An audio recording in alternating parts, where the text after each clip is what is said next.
এবার খাস কলকাতাতেই ঘর ছাড়া বিজেপি কর্মীরা, এমনটাই কিন্তু অভিযোগ সামনে তুলে ধরছেন বিজেপি নেতৃত্ব।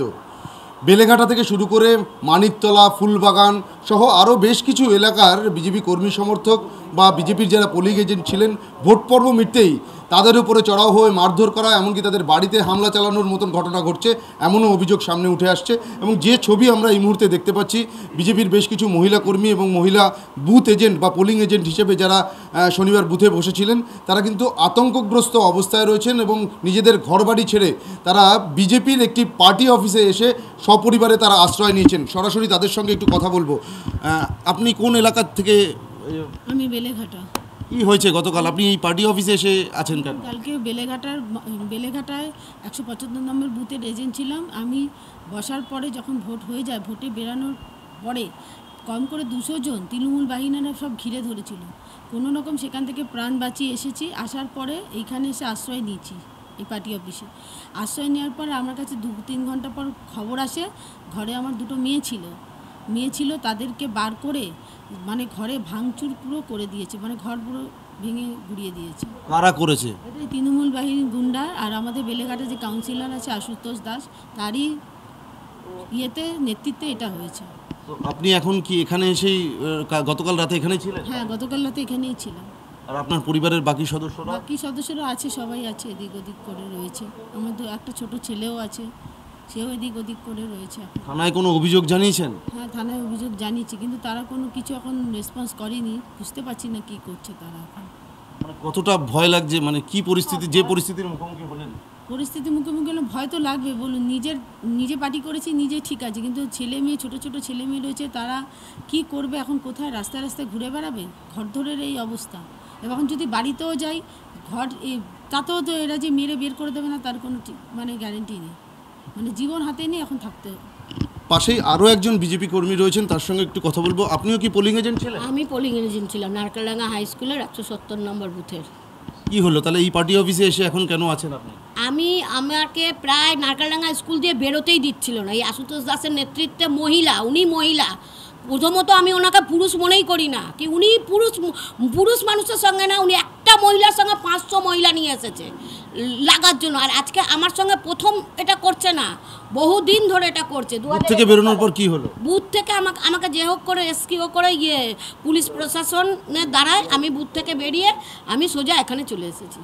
বাড়িতে যাননি? না। কেন বাড়িতে কেন গেলেন না? বাড়িতে আমার বাড়ি পুরো বলেই দিয়েছে, পুরো যেহেতু আমার বাড়ি থেকে পার্টির কাজকর্ম সব কিছু হয়েছে, সারা বছর সব হয়েছে, সব কার্যকর্তা সব কিছু বলে দিয়েছে যে বাড়ি পুরো ভেঙে আগুন লাগিয়ে দেবো।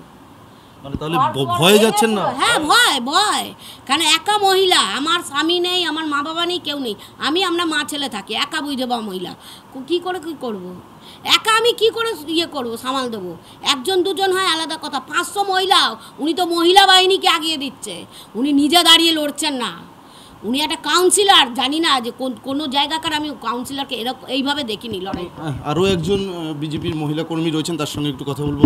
আপনিও এখানে এই পার্টি অফিসে এসে আশ্রয় নিয়েছেন? আমি 13 নম্বর ওয়ার্ডের ওয়ার্ড কনভেনার। আমি মানিকতলা 35 নম্বর বুথে আমি বসেছিলাম।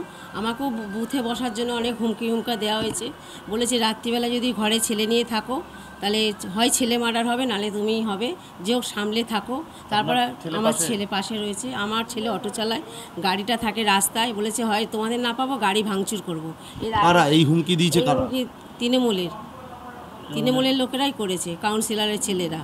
আর এমনকি বুথে বসার সময় আমাকে হুমকি দিয়েছে, বলেছে বেলা 12টা বাজলে বুথ থেকে বেরিয়ে যাবে, নাহলে কিন্তু তোমার অবস্থা খারাপ হয়ে যাবে। কিন্তু আমি বুথের থেকে বেরোইনি।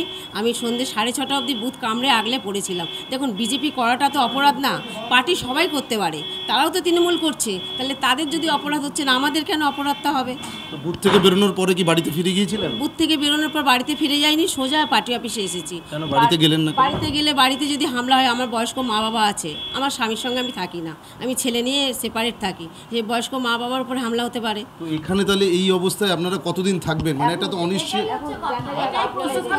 এখন যতক্ষণ না উপর মহল কিছু ব্যবস্থা করবে, পুলিশ প্রোটেকশন হবে, পুলিশ ব্যবস্থা না নেবে, কিছু করার নেই, এইভাবেই থাকতে হবে, রাস্তায় থাকতে হবে, কিছু করার নেই। প্রাণটা না থাকলে কি করবো? প্রাণটা বাঁচিয়ে রাস্তায় থাকবো, আর কি করবো? বেলেঘাটা অঞ্চলের একজন বিজেপি নেতৃত্ব এখানে উপস্থিত রয়েছেন, তার সঙ্গে একটু কথা বলবো। মানে কি পরিস্থিতি, এই যে দেখলাম নারকেলডাঙ্গা, মানিকতলা, বেলেঘাটা এলাকার যারা আপনাদের বিজেপির ওয়ার্কার বা বুথে বসেছিলেন গতকাল, তারা আতঙ্কগ্রস্ত অবস্থায় পার্টি অফিসে এসে আশ্রয় নিচ্ছেন, মানে কী কারণে এই পরিস্থিতি?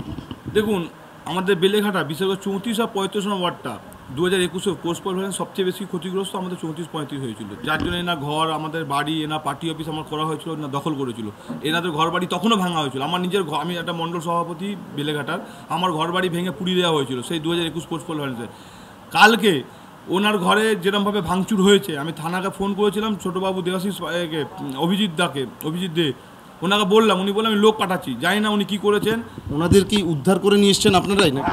এনাকে তো বেরোতে দিচ্ছিল না, লাস্টে আমাদের নারকেলডাঙ্গা থানার ওসিকে ফোন করার, উনি যখন 3 গাড়ি ফোর্স নিয়ে যাওয়ার পরে এনাকে বের করে নেওয়া হয়েছে রীতা রজককে।